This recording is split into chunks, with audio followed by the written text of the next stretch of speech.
Good morning, students.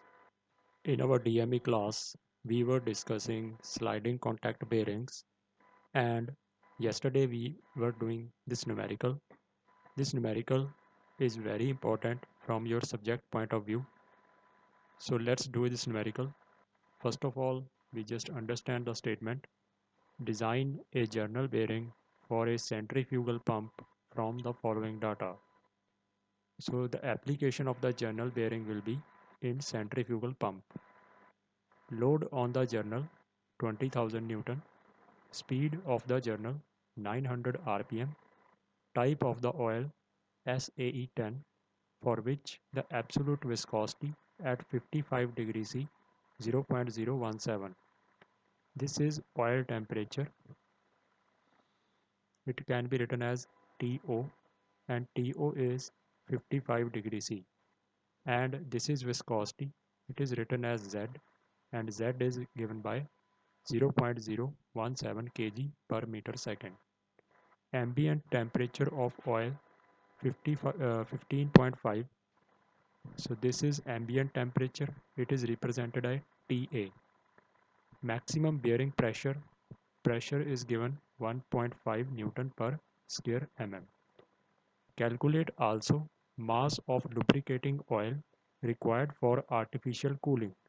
If rise of temperature of oil be limited to 10 degrees C. Heat dissipation coefficient 1232 watt per square meter per degree C. So this is the statement, and I again repeat, this numerical is very important. So first of all, we will write the given data.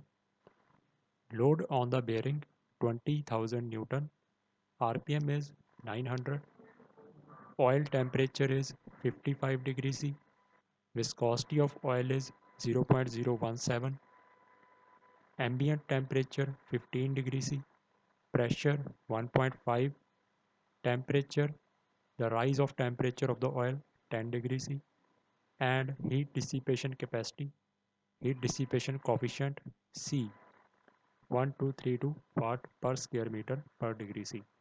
So this is the given data. So whenever you design a journal bearing, you should have to follow some steps. So the design procedure for the journal bearing is given in the Word file which I have shared with you yesterday in the Google Classroom. So this is the table.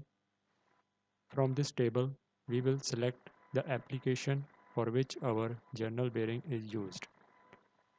Our journal bearing is used in centrifugal pumps. So according to the table, we will see this 1 2 means L by D. This length to diameter ratio we will consider for the centrifugal pump. For centrifugal pump it is 1 to 2. So we will select it as 1.6. You can take any value according to your choice, but here the ratio is taken as 1.6, and this is L by D ratio. L is equal to 1.6 into D. So 1.6 into D is 100. It is assumed. You can assume according to your choice. So the length will come to be 160 mm. Now in the second step, what we have to do? In the second step, we will calculate bearing pressure. Here you can see in the second step, check the bearing pressure. Pressure is equal to load upon area. So from this uh, value pressure, we can calculate load upon area, that is length into diameter. Load is given, length you have calculated in the first step, diameter you have assumed, and pressure is 1.25. So your calculated pressure is less than 1.5. This is your given value. Therefore your dimensions for length and diameter of the journal bearing are safe. Now we will do the third step. In the third step you will find Zn by P. Z is viscosity, N is RPM, pressure you have calculated, and this Zn by P is 12.24. From table we find that operating value of Zn by P is 28. So from here in the table you can check the value of Zn by P. This is Zn by P, and Zn by P is given as, for the centrifugal pump, 28. So you have calculated Zn by P 12.24 and the table value is 28. But this table value is operating value. So you have to divide it by 3. Divide this 28 by 3, you will get 9.3. This is K, that is bearing modulus. This K should be less than 12.24, your calculated value. And in this case, 9.3 is less than 12.2. Therefore, Zn by P is correct. Means your bearing will operate under hydrodynamic conditions. Now, in step number 4, from table, we find that centrifugal pump, the clearance ratio C by D. You will calculate the clearance ratio C by D for the centrifugal pump. It may be, you can see from the table, C by D for the centrifugal pump, it is 0.0013. So here we have written the value of C by D from the table.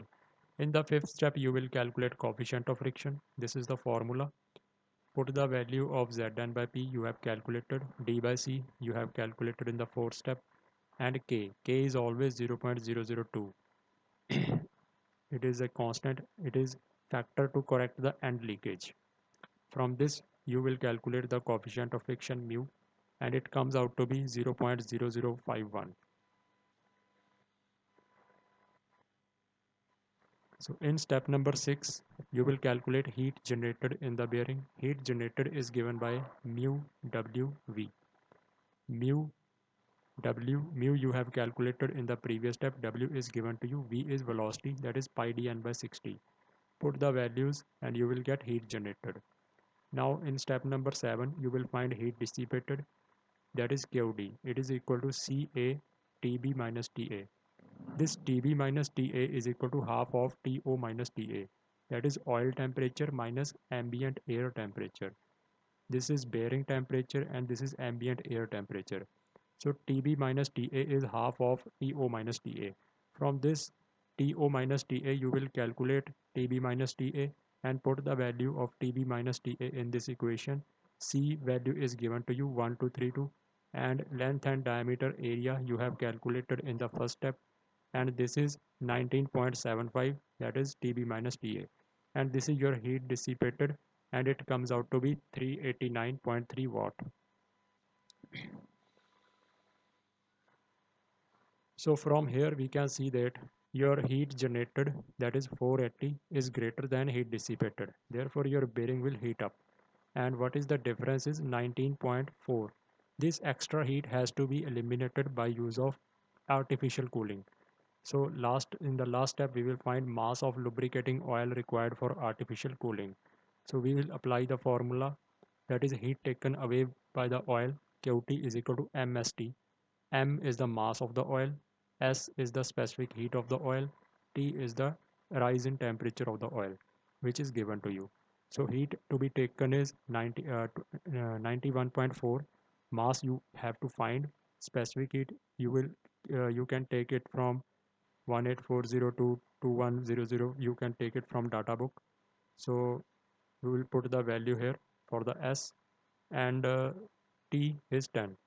Just put the values and you will get the mass of the oil that is required for artificial cooling, and it comes out to be 0.288 kg per minute. So this completes this numerical. So practice this numerical on your notebooks so that you can get the complete understanding. Okay guys, thank you.